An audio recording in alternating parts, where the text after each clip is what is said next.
El izquierdismo, enfermedad infantil del comunismo v.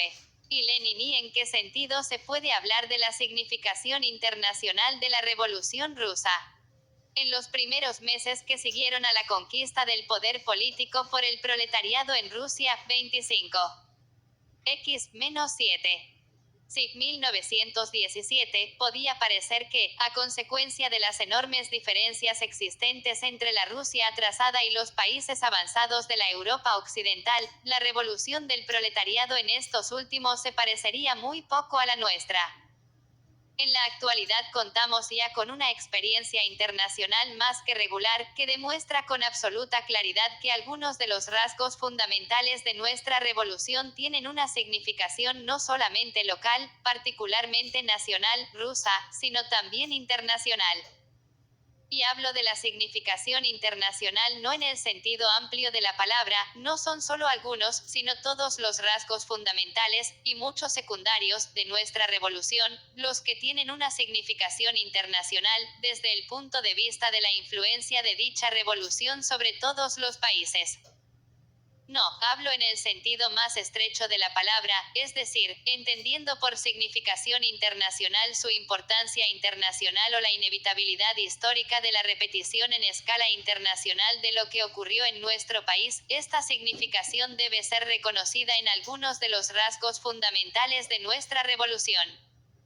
Naturalmente, sería un tremendo error exagerar esta verdad extendiéndola más allá de algunos rasgos fundamentales de nuestra revolución. Asimismo, sería un error perder de vista que después de la victoria de la revolución proletaria, aunque no sea más que en uno de los países avanzados, se producirá seguramente un cambio radical, es decir, Rusia será poco después de esto, no un país modelo, sino de nuevo un país atrasado, en el sentido soviético y socialista. Pero en este momento histórico se trata precisamente de que el ejemplo ruso muestra a todos los países algo, y algo muy sustancial, de su futuro próximo e inevitable. Los obreros avanzados de todos los países hace ya tiempo que lo han comprendido y, más que comprenderlo, lo han percibido, lo han sentido con su instinto revolucionario de clase. De aquí la significación internacional, en el sentido estrecho de la palabra, del poder soviético y de los fundamentos de la teoría y de la táctica bolchevique. Esto no lo han comprendido los jefes revolucionarios de la DOS internacional, como Kautsky en Alemania, Otto Bauer y Federico Adler en Austria, que se convirtieron por esto en reaccionarios, en defensores del peor de los oportunismos y de la social traición. Digamos de paso que el folleto anónimo, La Revolución Mundial Welt Revolution, aparecido en 1919 en Viena, Sozialistische Bücherei, F11, Ignaz Brandt II, muestra con una elocuencia particular toda la contextura ideológica y todo el círculo de ideas, más exactamente, todo el abismo de incomprensión, pedantería, vileza y traición a los intereses de la clase obrera, sazonado, además, con la defensa de la idea de la revolución mundial. Pero nos detendremos detalladamente en este folleto en otra ocasión. Consignemos aquí únicamente lo siguiente: en los tiempos, ya bien lejanos, en que Kautsky era todavía un marxista y no un renegado, al examinar la cuestión como historiador, preveía la posibilidad del advenimiento de una situación, como consecuencia de la cual el revolucionarismo del proletariado ruso se convertiría en un modelo para la Europa occidental. Esto era en 1902, cuando Kautsky escribió en la Iskra revolucionaria el artículo «Los eslavos y la revolución». He aquí lo que decía en este artículo: en la actualidad, al contrario que en 1848, se puede creer que no solo se han incorporado los eslavos a las filas de los pueblos revolucionarios, sino que el centro de gravedad del pensamiento y de la obra revolucionario se desplaza cada día más hacia los eslavos. El centro revolucionario va desplazándose del occidente al oriente. En la primera mitad del siglo XIX se hallaba en Francia, en algunos momentos en Inglaterra. En 1848, Alemania entró en las filas de las naciones revolucionarias. El nuevo siglo empieza con acontecimientos que sugieren la idea de que nos hallamos en presencia de un nuevo desplazamiento del centro revolucionario, concretamente, de su traslado a Rusia. Rusia, que se ha asimilado tanta iniciativa revolucionaria de Occidente, es posible que en la actualidad se halle presta, ella misma, a servir de fuente de energía revolucionaria para este último. El movimiento revolucionario ruso, cada día más encendido, ¿resultará acaso el medio más poderoso para sacudir ese espíritu de filisteísmo fofo y de politiquería moderada que empieza a difundirse en nuestras filas y hará surgir de nuevo la llama viva del anhelo de lucha y de fidelidad apasionada a nuestros grandes ideales? Rusia hace ya tiempo que ha dejado de ser, para la Europa occidental, un simple reducto de la reacción y del absolutismo. En la actualidad, ocurre quizás todo lo contrario. La Europa occidental se convierte en el reducto de la reacción y del absolutismo de Rusia. Los revolucionarios rusos, es posible, se hubieran librado hace ya mucho tiempo del zar, si no tuviesen que luchar al mismo tiempo contra el aliado de este último, el capital europeo. Esperemos que esta vez conseguirán librarse de ambos enemigos y que la nueva, Santa Alianza, se derrumbará más pronto aún que sus predecesoras. Pero sea cual fuere el resultado de la lucha actual en Rusia, la sangre y los sufrimientos de los mártires, que esta lucha engendra por desgracia más de lo necesario, no serán vanos, sino que fertilizarán el terreno para la revolución social en todo el mundo civilizado e impulsarán de un modo más esplendoroso y rápido su florecimiento. En 1848, eran los eslavos el hada horrible que mataba las flores de la primavera popular. Es posible que ahora estén llamados a ser la tormenta que romperá el hielo de la reacción y que traerá irresistiblemente consigo una nueva y feliz primavera para los pueblos. C. Kautsky, Los eslavos y la revolución, artículo en la Iskra, periódico revolucionario de la socialdemocracia rusa, NU con acento agudo M. 10 de marzo de 1902. No escribía mal Carlos Kautsky hace 18 años. 2 de febrero. Una de las condiciones fundamentales del éxito de los bolcheviques seguramente que hoy casi todo el mundo ve ya que los bolcheviques no se hubieran mantenido en el poder, no 2 años y medio, sino ni siquiera 2 meses y medio, sin la disciplina severísima, verdaderamente férrea, dentro de nuestro partido, sin el apoyo más completo y abnegado prestado a este por toda la masa de la clase obrera, esto es por todo lo que ella tiene de consciente, honrado, abnegado, influyente y capaz de conducir consigo o de atraerse a las capas atrasadas.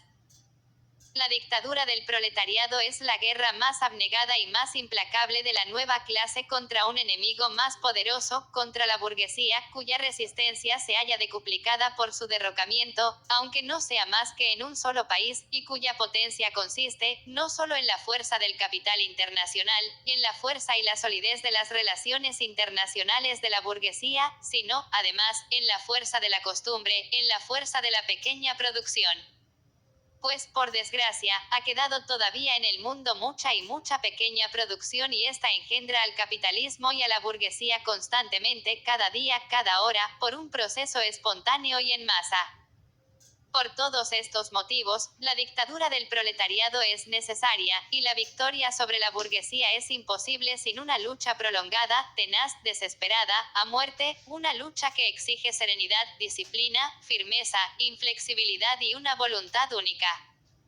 Lo repito, la experiencia de la dictadura triunfante del proletariado en Rusia ha mostrado de un modo palpable al que no sabe pensar o al que no ha tenido la ocasión de reflexionar sobre esta cuestión, que la centralización incondicional y la disciplina más severa del proletariado constituyen una de las condiciones fundamentales de la victoria sobre la burguesía. De esto se habla a menudo, pero no se reflexiona suficientemente sobre lo que esto significa, en qué condiciones es posible. No convendría que las salutaciones entusiastas al poder de los soviets y a los bolcheviques se vieran acompañadas con más frecuencia de un análisis serio de las causas que han permitido a los bolcheviques forjar la disciplina necesaria para el proletariado revolucionario. El bolchevismo existe como corriente del pensamiento político y como partido político desde 1903. Solo la historia del bolchevismo, en todo el periodo de su existencia, puede explicar de un modo satisfactorio por qué el bolchevismo pudo forjar y mantener, en las condiciones más difíciles, la disciplina férrea necesaria para la victoria del proletariado. La primera pregunta que surge es la siguiente: ¿cómo se mantiene la disciplina del Partido Revolucionario del Proletariado? ¿Cómo se controla? ¿Cómo se refuerza? Primero por la conciencia de la vanguardia proletaria y por su fidelidad a la revolución, por su firmeza, por su espíritu de sacrificio, por su heroísmo. Segundo, por su capacidad de vincularse, aproximarse y hasta cierto punto, si queréis, fundirse con las más grandes masas trabajadoras, en primer término con la masa proletaria, pero también con la masa trabajadora no proletaria. Tercero, por lo acertado de la dirección política que lleva a cabo esta vanguardia, por lo acertado de su estrategia y de su táctica política, a condición de que las masas más extensas se convenzan de ello por experiencia propia. Sin estas condiciones, no es posible la disciplina en un partido revolucionario, verdaderamente apto para ser el partido de la clase avanzada, llamada a derrocar a la burguesía y a transformar toda la sociedad. Sin estas condiciones, los intentos de implantar una disciplina se convierten, inevitablemente, en una ficción, en una frase, en gestos grotescos. Pero, por otra parte, estas condiciones no pueden brotar de golpe. Van formándose solamente con acento agudo a través de una labor prolongada, a través de una dura experiencia. Su formación se facilita a través de una acertada teoría revolucionaria, que, a su vez, no es ningún dogma, sino que solo se forma definitivamente en estrecha relación con la práctica de un movimiento que sea verdaderamente de masas y verdaderamente revolucionario. Si el bolchevismo pudo elaborar y llevar a la práctica con éxito en los años 1917 a 1920, en condiciones de una gravedad inaudita, la centralización más severa y una disciplina férrea, se debe sencillamente a una serie de particularidades históricas de Rusia. De una parte, el bolchevismo surgió en 1903, sobre la más sólida base de la teoría del marxismo. Y que esta teoría revolucionaria es justa y que es la única justa ha sido demostrado, no solo por la experiencia internacional de todo el siglo XIX, sino también, en particular, por la experiencia de las desviaciones, los titubeos, los errores y los desengaños del pensamiento revolucionario en Rusia.